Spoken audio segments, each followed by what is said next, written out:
Elle avait été payée pour gâcher son rendez-vous arrangé. Mais le PDG millionnaire, père célibataire, tomba amoureux à la place. Cassie Bell essuya ses mains sur son tablier et expira profondément, alors que la porte de la cuisine se refermait derrière elle.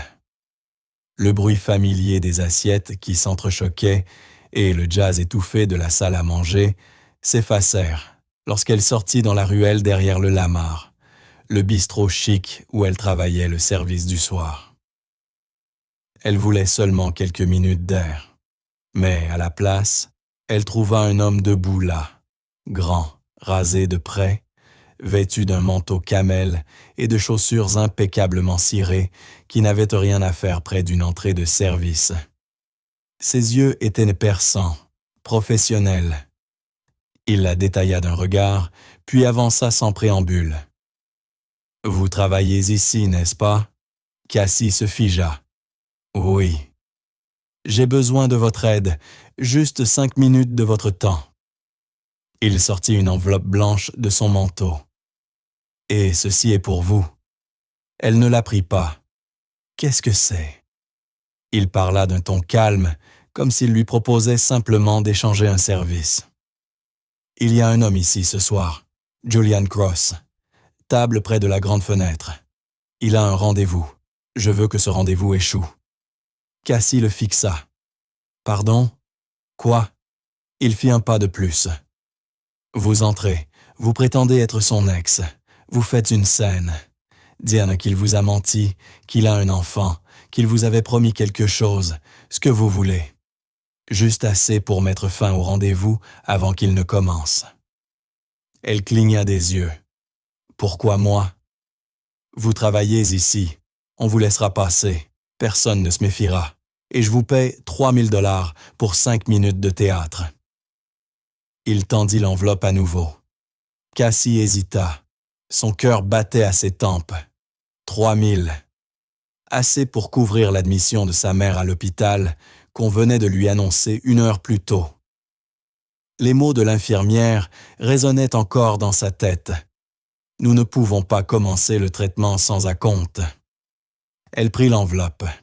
L'homme hocha la tête une fois, puis tourna les talons et disparut au coin de la rue sans ajouter un mot. 15 minutes plus tard, Julian Cross était assis près de la fenêtre, vêtu de gris anthracite, le dos droit, l'expression impassible. En face de lui, une femme en robe rouge, belle, sûre d'elle, buvait son vin comme si elle possédait la salle. Cassie se tenait près de l'entrée, tremblante. Elle avait enlevé son tablier, son badge avait disparu. Elle ressemblait à une cliente. Elle s'avança, inspira et lança d'une voix forte « Julian, sérieusement ?» Il leva les yeux. La femme en rouge la regarda, déconcertée. Cassie joua son rôle. Elle renifla, laissa sa voix trembler. « Tu m'avais dit que ce n'était pas fini. Tu avais dit que tu te battais encore pour Ellie, et maintenant je te trouve ici, comme si rien n'avait compté. » Plusieurs convives tournèrent la tête. Un serveur s'arrêta net. « Je t'ai tout donné, » continua Cassie, plus fort, le cœur battant à tout rompre. « Tu avais dit que tu avais besoin d'espace, pas d'elle. Qu'est-ce que je suis censé dire à ton fils? » La femme en rouge se raidit. Julian resta silencieux. Cassie attendit l'explosion, le démenti, l'ordre furieux de partir. Mais au lieu de cela, il pencha légèrement la tête, ses yeux gris bleutés, fixés sur son visage avec un calme troublant. Puis, d'une voix si basse qu'elle seule pouvait l'entendre, il dit « Si tu voulais mon attention, tu n'avais pas besoin de faire ça. » La gorge de Cassie se serra. Elle ne s'attendait pas à ça. Il n'y avait ni accusation, ni cruauté dans sa voix, seulement une déception tranquille. Elle sentit ses joues s'embraser de honte. « Je » commença-t-elle, mais aucun mot ne sortit. Julian détourna le regard, reprit son verre et se concentra de nouveau sur la femme en rouge. Cassie recula, le pouls affolé. Ses mains tremblaient, lorsqu'elle tourna les talons et franchit la porte. L'enveloppe pesait lourd dans la poche de son manteau. L'air dehors était plus froid maintenant, mais ce n'était pas le froid qui lui serrait la poitrine. Elle avait pris l'argent pour gâcher le rendez-vous d'un inconnu. Mais quelque part, entre le mensonge et son silence, elle comprit que la seule chose gâchée, c'était elle-même. Le matin suivant, la vidéo était partout. Un enregistrement granuleux, légèrement penché, manifestement filmé par quelqu'un qui faisait semblant d'envoyer des textos depuis une table voisine, montrait une femme bouleversée, confrontant un homme élégant lors d'un dîner apparemment formel. Sa voix se brisait, les accusations fusaient, et les clients se retournaient avec une curiosité morbide. La légende disait « Le PDG millionnaire Julian Cross, publiquement confronté par une ex instable pendant un rendez-vous arrangé. » Bien sûr, Internet s'en régala. À l'heure du déjeuner, le clip s'était répandu sur toutes les plateformes sociales, relayé par les comptes de potins, les sites de surveillance d'entreprise et même des blogs parentaux. Les théories s'emballaient. La femme était-elle vraiment son ex? Le rendez-vous avait-il été monté? Était-ce un coup de communication? Les médias n'attendirent pas de réponse. Les titres inondèrent le web. Scandale secret du PDG. Que cache Julian Cross? Le visage d'un foyer brisé. Confieriez-vous votre avenir à l'entreprise de cet homme? À l'intérieur du siège en verre et acier de CrossPoint Technologies, Julian était assis en silence, tandis que son équipe de direction tournait autour de sa panique. La vidéo est déjà à 4,6 millions de vues, dit un responsable RP. Le sentiment négatif monte d'heure en heure. Les investisseurs appellent. Un autre ajouta. Le conseil d'administration veut une réponse cet après-midi.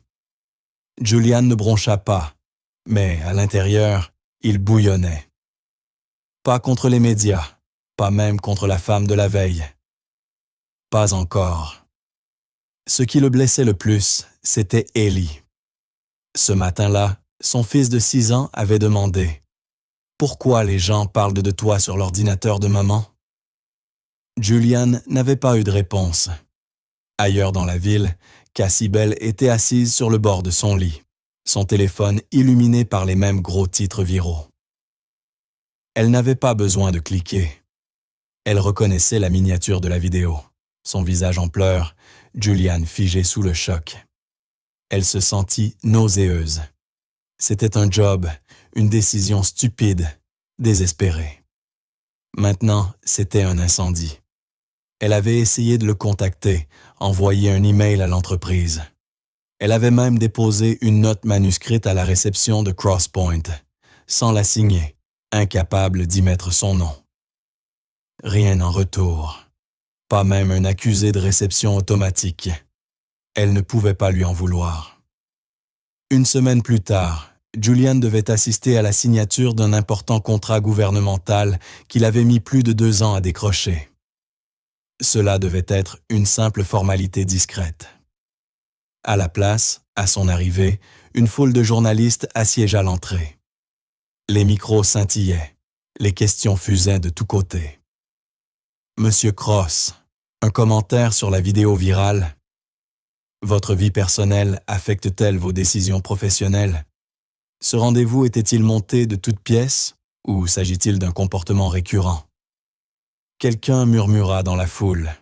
Voilà le type du scandale. Ce n'était pas fort, mais ça trancha comme une lame. Julian s'arrêta, leva les yeux vers l'immeuble de verre devant lui, puis fit demi-tour, rejoignit sa voiture et partit. Il ne dit pas un mot. Cassie vit les images ce soir-là. Une vidéo différente. Même Julian. Cette fois, il n'était pas pris au piège par une fausse ex. C'était juste un homme qui s'éloignait en silence. Elle baissa son téléphone, l'estomac noué. Elle avait accepté de l'argent pour humilier un inconnu. Mais le tort qu'elle avait causé n'était plus seulement une histoire en ligne.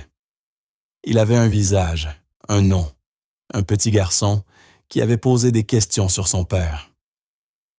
Et peut-être que c'était ça, le pire. Julian avait quitté la salle du contrat en silence. Mais c'était Cassie qui portait le poids de ces mots qui n'auraient jamais dû être prononcés. Cassie se tenait devant la haute tour de verre qui abritait Crosspoint Technologies, serrant un sac en papier avec 2 cafés à l'intérieur et une enveloppe couleur crème signée de son nom au plan Sinsvantuzes. Bah! Elle avait passé toute la nuit à réécrire la lettre à la main, cherchant le ton juste, des mots honnêtes, pas pitoyables. La réceptionniste à l'accueil offrit un sourire poli mais ferme. Monsieur Cross ne reçoit pas sans rendez-vous. Je ne suis pas ici pour un entretien, répondit doucement Cassie. Je voulais juste lui laisser ça. Avant que la réceptionniste ne réponde, un agent de sécurité en uniforme apparut à ses côtés. Madame, si vous n'êtes pas employée ou invitée inscrite, je vais devoir vous demander de quitter les lieux. Cassie acquiesça, la brûlure immédiate et vive, même si personne n'avait haussé la voix. Elle laissa la lettre sur le comptoir, le café encore chaud en main, et sortit sans un mot. Le lendemain, elle retourna au Rose Finch Café, le petit coffee shop coincé entre une librairie et un pressing du centre-ville. C'était le même endroit où elle avait aperçu Julian autrefois, lisant seule près de la fenêtre. Toujours du café noir, toujours payé avec la monnaie exacte. Elle demanda au propriétaire si elle pouvait aider à nettoyer quelques heures en échange de pourboire. « Mais tu ne travailleras plus ici, » dit-il, surpris. « Je ne demande pas à être payé, » répondit Cassie. « Laissez-moi juste aider. » Elle nettoya chaque table, fit briller les poignées en laiton, réarrangea les sucriers comme Julian les aimait. À 16h42, la clochette au-dessus de la porte tinta. Julian entra. Son souffle se coupa, alors qu'elle se recula derrière le comptoir, n'osant pas parler, même pas certaine qu'il la regarderait. Il ne le fit pas. Il commanda son café à quelqu'un d'autre. Il passa près d'elle comme si elle était de l'air. Pas cruelle, juste invisible. Cassie le regarda partir, le cœur serré. Ce soir-là, le ciel s'ouvrit. La pluie tomba sur la ville en rideau d'argent. Cassie rentra chez elle sans parapluie, le froid traversant sa veste, ses chaussettes, ses os. Elle s'arrêta à un passage piéton et s'essuya les joues. Elle n'était même plus sûre de distinguer les gouttes de pluie des siennes. Dans son appartement, elle s'assit à sa petite table de cuisine et ouvrit son ordinateur portable. Ses doigts restèrent un long moment suspendus au-dessus du clavier. Puis, lentement, elle tapa « Objet ». Aucune excuse. Message. Je sais que je ne mérite pas de seconde chance. Je sais que j'ai fait un choix qui t'a blessé, qui t'a humilié et qui t'a donné toutes les raisons de me détester. Mais je te dois de vraies excuses, pas par quelqu'un d'autre. Pas anonymement. C'est moi, Cassie Bell, et je suis désolé. Elle appuya sur envoyer. Il n'y eut pas de réponse, ni ce soir-là, ni le lendemain, rien que le silence. Mais dans ce silence, elle sentit quelque chose changer. Pas entre elle et Julian, mais en elle-même. Elle avait essayé de réparer les dégâts. À présent, elle les affrontait, enfin. L'air de fin d'automne était vif, porteur d'odeurs de feuilles mortes et de bois brûlé au loin. Cassie resserra son écharpe autour de son cou en traversant le parc Maplewood sur le chemin du retour depuis la bibliothèque. C'était une de ces après-midi rares et calmes, seulement ses pensées et le bruissement des arbres au-dessus d'elle. Elle tournait sur un sentier familier, près de l'aire de jeu, lorsqu'elle les vit. Julian et un petit garçon, brun, souriant, courant derrière un avion en papier. Cassie se figea.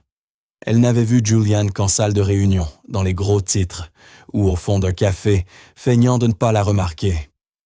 Mais ici, c'était différent.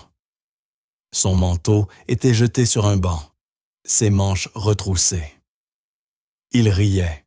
Le garçon changea brusquement de direction et courut vers elle. Cassie retint son souffle. « Tati Cassie !» La voix était vive, pleine d'excitation. L'enfant s'accrocha à ses jambes dans une étreinte rapide avant de se reculer. Elle mit une seconde à le reconnaître. Eli, le fils de Julian. Elle avait animé un programme artistique extrascolaire à l'école élémentaire locale, quelques mois plus tôt. Eli faisait partie de son groupe du mardi. Ils avaient dessiné des monstres et construit des villes en papier. Elle avait même réparé son porte-dossier quand il s'était déchiré. Julian s'approcha lentement, manifestement surpris. Je ne savais pas, commença-t-il, mais sa voix s'éteignit. Cassie se redressa, déjà troublée. Je faisais juste un détour. Je ne voulais pas interrompre. Le regard de Julian passa d'elle à son fils. « Eli, dit-il doucement, pourquoi n'irais-tu pas faire voler ton avion près du banc, juste une minute ?» Eli hocha la tête, courant déjà avec l'énergie que Cassie se rappelait de sa classe. Julian reporta son attention sur elle. Elle croisa son regard et parla avant de perdre courage. « Est-ce que je pourrais juste te parler ?» « Une minute. Pas d'email, pas de scène, juste des mots vrais. » Il hésita, puis fit un léger signe de tête. Ils marchèrent lentement, le long de l'allée de gravier. Le silence entre eux, plus lourd que n'importe quelle excuse qu'elle avait pu écrire. « Je ne m'attendais pas à te voir ici, » dit-il enfin. « Je ne m'attendais pas à me sentir encore aussi coupable des mois plus tard, » répondit-elle avec un petit rire amer. Mais sa voix restait lourde. « Je n'essayais pas de te blesser, Julian. Je sais ce que ça vaut, mais c'est la vérité. » Il ne l'interrompit pas. « Ma mère a été hospitalisée ce même soir. Je n'avais pas d'économie, pas de plan de secours. J'étais terrifié. Et puis ce type est apparu, m'a proposé de l'argent, m'a dit que je devais juste jouer un rôle. 5 minutes d'humiliation et je pouvais lui payer un lit, une chance. » Elle s'arrêta et se tourna vers lui. « Je ne dis pas que c'était juste. Je dis que j'étais désespéré et que je croyais pouvoir vivre avec ça. » Sa voix se brisa. « Mais je ne peux pas. » Julian fixait droit devant lui, la mâchoire crispée, les mains dans les poches de son manteau. Quand il parla enfin, sa voix était basse. Je n'étais pas en colère. Cassie cligna des yeux, surprise. « J'étais déçu, » dit-il, en croisant enfin son regard. « Parce que, l'espace d'un instant, j'ai cru que tu étais vrai. » Sa respiration se bloqua. « Je t'ai vu, » poursuivit-il. « La façon dont tu parlais, l'émotion. J'ai cru que, peut-être, quelqu'un là-dehors me voyait pour autre chose que ce que je possède. » Puis il secoua la tête. « J'ai tout gâché, » murmura-t-elle. « Tu as brisé quelque chose, » corrigea-t-il. « Mais pas tout. » Ils restèrent un moment silencieux. Le vent fit frissonner les arbres. Non loin, Ellie éclata de rire en voyant son avion de papier planer. Cassie ne demanda pas pardon. Julian ne l'offrit pas. Mais pour la première fois, il n'y avait ni jugement, ni façade entre eux, seulement 2 êtres humains portant leurs propres regrets, enfin prêts à se voir vraiment. Et peut-être que c'était là que tout commençait à changer. Après cet après-midi dans le parc, quelque chose bascula. Julian n'appela pas Cassie, n'envoya pas de mail, ne passa pas au café. Mais la fois suivante où leurs chemins se croisèrent, à la sortie de l'école d'Eli ou au marché du quartier, il ne détourna pas les yeux. Il hocha la tête. Parfois, il soutint son regard une seconde de trop. Ce n'était pas de la chaleur, mais ce n'était plus de la glace. Cassie s'y accrocha. Pas comme un espoir, mais comme une permission. Elle pouvait cesser d'essayer d'effacer le passé. Ce qui comptait désormais, c'était d'en faire quelque chose. La culpabilité l'habitait encore. Non parce qu'il ne lui avait pas pardonné. Il ne l'avait pas fait, pas à voix haute, mais parce que son rôle à elle restait, persistant comme une fumée après l'incendie. Elle ne voulait pas être la raison pour laquelle le nom d'un homme honnête avait été traîné dans la boue. Elle ne voulait pas que l'histoire s'arrête à désolé. Alors, elle retourna là où tout avait commencé. Rose Finch Café, la même porte de service, la même clochette au-dessus, la même odeur légère de grains torréfiés et de scones au citron. Le gérant, Michael, leva les yeux du comptoir. « Cassie », dit-il, surpris. Je me demandais, commença-t-elle, la nervosité lui cognant dans la poitrine. « Est-ce que vous avez encore les enregistrements de sécurité d'il y a quelques mois ?» Il arqua un sourcil.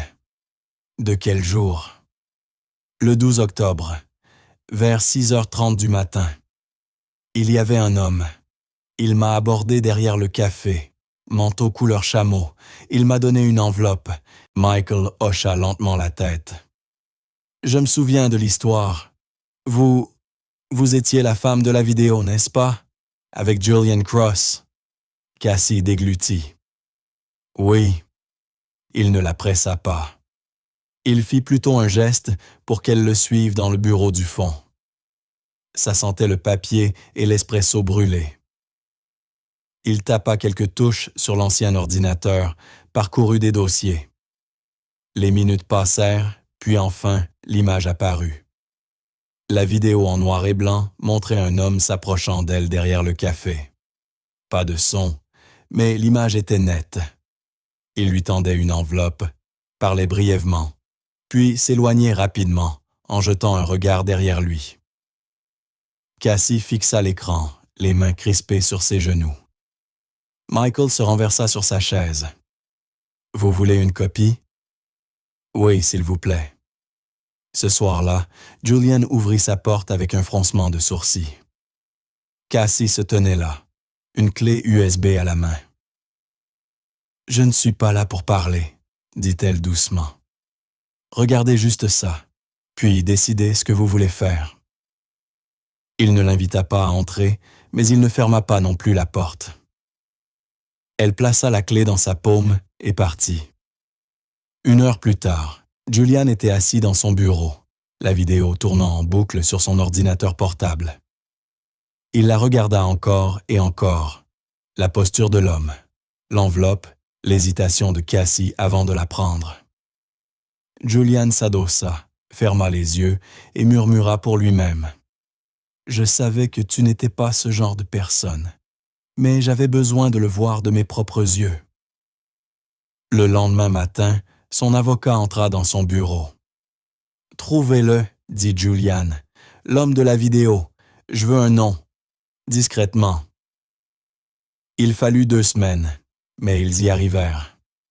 L'homme avait des liens avec une société rivale, qui briguait le même contrat gouvernemental que Julian avait presque décroché avant que le scandale n'éclate. Tout avait été orchestré, l'humiliation, les gros titres, la vidéo virale, un coup parfait, utilisant une fille désespérée pour transformer un dîner privé en disgrâce publique. La mâchoire de Julian se contracta. Son premier instinct fut de rendre les coups, de détruire cet homme à son tour. Mais il s'arrêta, puis saisit son téléphone. « Cassie », dit-il lorsqu'elle décrocha. « Tu peux venir ?» Elle arriva le jour même, méfiante, mais plus effrayée. Julian se tenait près de la fenêtre de son bureau lorsqu'elle entra. La ville s'étendait derrière lui, mais ses yeux restaient fixés sur elle. « Je ne veux pas de vengeance, » dit-il simplement. Cassie pencha la tête. « Je veux que la vérité sorte. Je veux reprendre la partie de l'histoire qui m'a été volée. Et je veux le faire correctement, pas seul, avec toi si tu es prête. » Son souffle se suspendit. Ce n'était pas un ordre, mais une main tendue. Elle fit un pas en avant. « Je suis prête, » dit-elle d'une voix ferme. cette fois, pour la vérité.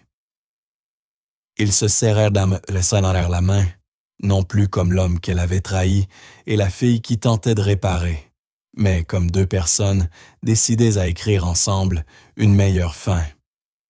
La caméra resta silencieuse quelques secondes, avant que Julian Cross ne se penche légèrement en avant dans son fauteuil, les mains jointes, le visage posé.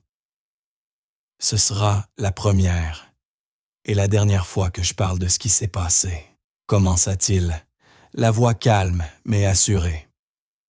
Parce que même si c'est une histoire personnelle, elle est devenue publique, et le silence n'efface pas les dommages.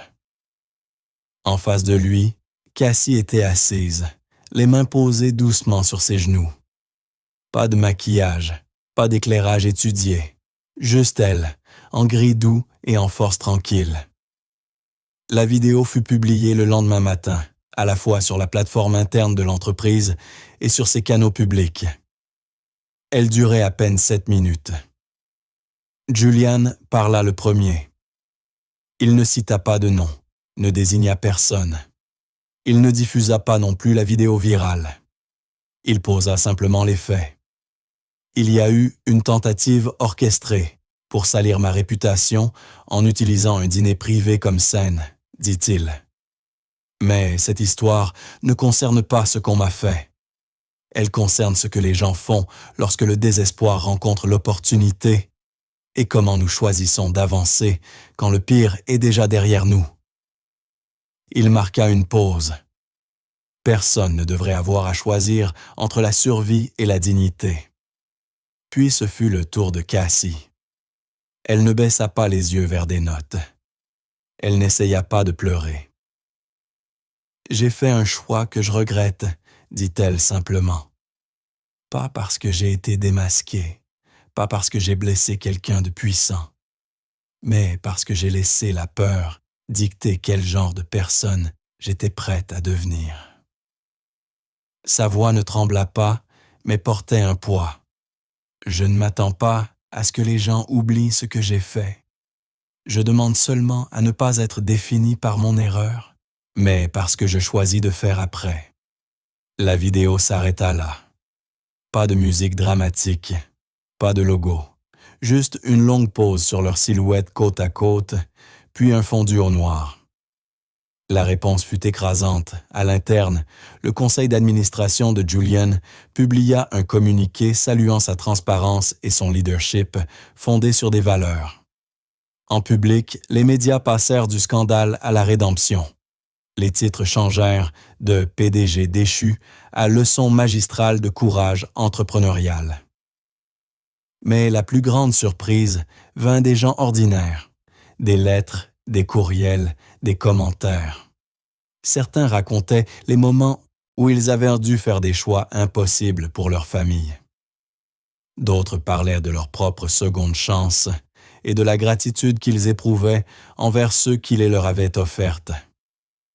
Cassie, autrefois invisible dans l'ombre de l'histoire des autres, était devenue un symbole discret de responsabilité. Pas de perfection, pas de pitié, mais de l'espoir. Et Julian ne s'arrêta pas à la vidéo. La semaine suivante, il fit venir Cassie à une réunion de son équipe au siège. Une nouvelle initiative était lancée, Second Chance, un programme destiné à offrir une formation professionnelle et un soutien aux femmes ayant traversé des difficultés personnelles, juridiques ou financières. « J'aimerais que tu fasses partie de l'équipe de développement », dit Julian devant toute la salle.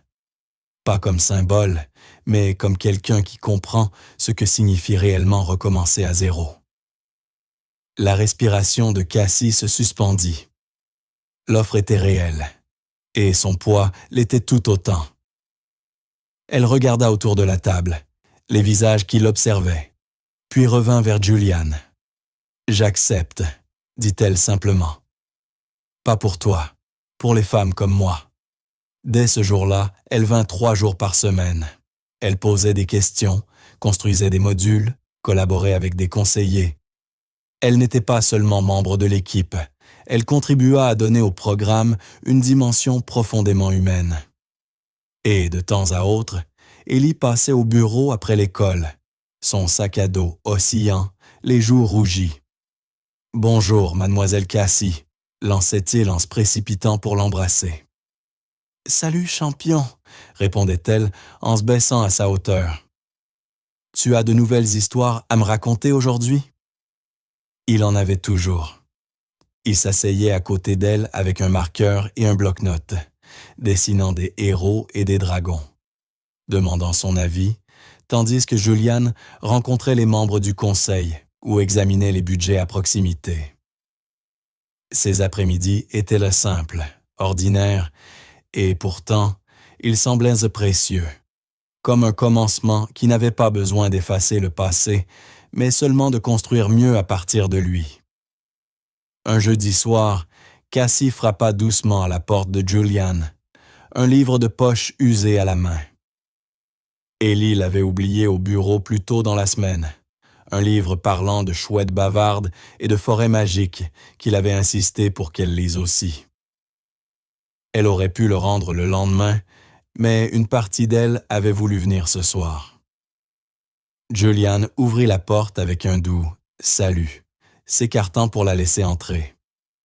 La maison était chaleureuse, éclairée d'une lumière ambrée. Une odeur de poulet rôti flottait encore dans l'air. « Ellie finit juste son dîner », dit Juliane. « Tu restes. Pas de discussion. » Ils mangèrent ensemble à la table de la cuisine. Rien de spécial, juste des restes et des rires. Ellie parla d'un projet scientifique impliquant un volcan de bicarbonate de soude. Il demanda à Cassie de venir à l'école pour la journée des métiers en famille, parce que, selon ses mots, elle apprend à écrire des trucs, et aussi à ne pas pleurer quand on est un nerveux. Juliane en rit, et Cassie sentit quelque chose se relâcher en elle. Après le dîner, Ellie partit dessiner, laissant Cassie et Juliane seuls dans la cuisine.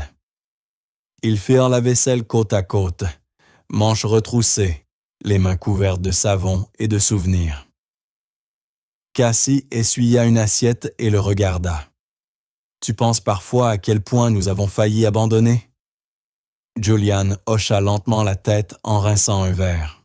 « Plus souvent que je ne voudrais l'admettre. » « Ma mère disait parfois, » continua Cassie, « que la vie te pousse si loin hors du chemin que tu oublies même ce que tu cherchais à atteindre. » « Et parfois, » répondit Juliane en posant le verre sur l'égouttoir, « elle te pousse directement vers quelque chose de meilleur. » Leurs regards se croisèrent. Ce n'était pas électrique, pas cinématographique, mais c'était chaleureux, réel. La voix d'Ellie flotta depuis le salon, racontant une blague toc-toc ridicule. Juliane éclata de rire, un son profond, honnête, que Cassie n'avait jamais entendu auparavant. Elle se tourna vers lui et comprit que les arêtes vives qu'il portait autrefois s'étaient adoucies. Pas disparues, mais adoucies. Elle n'était pas la seule à avoir changé. Après qu'Ellie se fut couchée, Juliane la mena dehors. Le jardin était calme, illuminé par une guirlande de petites lampes. Au centre, un carré de terre à moitié retourné attendait. « C'était le sien », dit-il en désignant. « Ma femme, nous plantions des herbes, des tomates. Elle disait qu'il y avait quelque chose de sacré à regarder les choses pousser. » Cassie resta silencieuse. « Je n'y ai pas touché depuis sa mort, » ajouta Juliane. « Mais je veux recommencer avec Ellie. Et peut-être... » Il marqua une pause. « Avec quelqu'un qui comprend ce que c'est que de repartir à zéro. » Puis il sortit de sa poche arrière une feuille de papier pliée. Cassie la prit doucement, la déplia et cligna des yeux. C'était un plan esquissé, simple, réfléchi. Une petite salle de classe, des étagères remplies de livres, des coins lecture et une pancarte où l'on pouvait lire. Le projet des graines d'histoire. Atelier gratuit d'écriture créative pour enfants. « Tu m'as dit, » murmura Juliane, « que tu avais renoncé à ton rêve pour t'occuper de ta mère. Je crois qu'il est temps que quelqu'un te le rende. » Cassie leva les yeux. Les larmes lui piquaient déjà. Elle fit un pas vers lui, non pas par obligation ni par culpabilité, mais poussée par quelque chose qui avait grandi lentement entre eux, la confiance, et elle le serra dans ses bras. Pas de mots, pas de baisers, seulement deux personnes debout dans un jardin, sous les étoiles, s'accrochant à la vérité tranquille qu'elle n'avait plus peur d'être vue. Elle ne fuyait plus. 1 an plus tard, la vie de Cassie Bell n'avait rien d'un conte de fées. Et peut-être que c'était justement l'essentiel. Elle n'était pas célèbre, pas à la mode, pas à la une des journaux ou des interviews virales. Elle travaillait à temps partiel à la bibliothèque du quartier, aidant les personnes âgées à trouver des livres et les collégiens à trouver leur voie. Le samedi, elle animait un petit atelier d'écriture créative pour adolescents dans l'arrière-salle. Juste quelques chaises pliantes, des tasses dépareillées de chocolat chaud et des jeunes qui apprenaient à dire des choses difficiles à travers des histoires. Il y avait dans cette routine une paix calme, régulière. Et pour la première fois depuis des années, Cassie marchait les épaules droites et le regard franc. Elle ne tressaillait plus devant le miroir. Elle s'était pardonnée. Ellie avait grandi, un peu plus grand, un peu plus bruyant. Il faisait désormais partie de l'équipe de lecture expressive de son école. Son poème préféré parlait d'un chevalier incapable de gagner des batailles, mais qui sauvait les gens malgré tout. Cassie l'avait aidé à se préparer, lui apprenant à lire non seulement avec sa voix, mais avec son cœur. Il avait remporté la 2e place, puis lui avait fabriqué une médaille en carton, décorée de paillettes. Elle la gardait accrochée près de son bureau. Julian, toujours PDG de l'une des firmes technologiques les plus influentes de la côte ouest, restait aussi occupé qu'avant. Les costumes, les salles de conseil, les gros titres faisaient toujours partie de son univers. Mais désormais, sa vie avait une douceur nouvelle. Les soirées avaient bien changé. Certains soirs, Julian, Cassie et Ellie s'installaient autour de la petite table ronde du salon. Julian sirotait son thé noir habituel, Cassie enroulée dans un vieux pull, et Ellie lisait à voix haute une nouvelle histoire qu'il avait écrite. Parfois des astronautes, parfois des enfants perdus qui retrouvaient leur chemin. Non pas vers une maison, mais vers des personnes qui en tenaient lieu.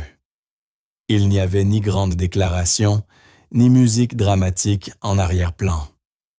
Seulement de la chaleur, des rires, le tintement des tasses et le réconfort tranquille d'être avec quelqu'un qui connaissait tout de vous et restait malgré tout. Puis vint Noël. La neige tombait doucement dehors, recouvrant les rambardes et les arbres d'un voile blanc. À l'intérieur, des guirlandes scintillaient le long de la rampe d'escalier, et un petit sapin se dressait près de la fenêtre, décoré de moitié avec des étoiles en papier et des ornements faits à la main. Ellie, en équilibre sur la coudoir du canapé, tendit un nouvel ornement à Cassie. « Mets-le juste là, » dit-il en pointant du doigt. Cassie sourit. « C'est toi le chef. » En se penchant pour l'accrocher à la branche, elle se tourna légèrement, regardant Julian. « Tu crois... » Sa voix hésita, presque inaudible. « Que ta femme serait d'accord avec ça? » Un silence passa, mais Ellie répondit le premier. « Elle serait heureuse, » dit-il simplement. « Heureuse que vous ne soyez plus triste. » Le souffle de Cassie se bloqua dans sa gorge. Julian fit un pas en avant, silencieux. Dans sa main, une petite boîte. Pas de velours, pas d'éclat, juste du bois brut. Il la plaça dans la paume de Cassie.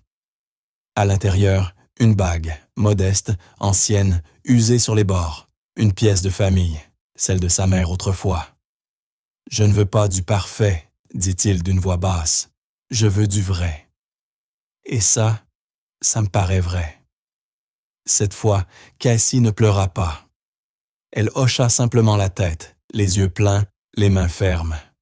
Parce qu'autrefois, on l'avait payée pour briser la chance d'un étranger à trouver l'amour.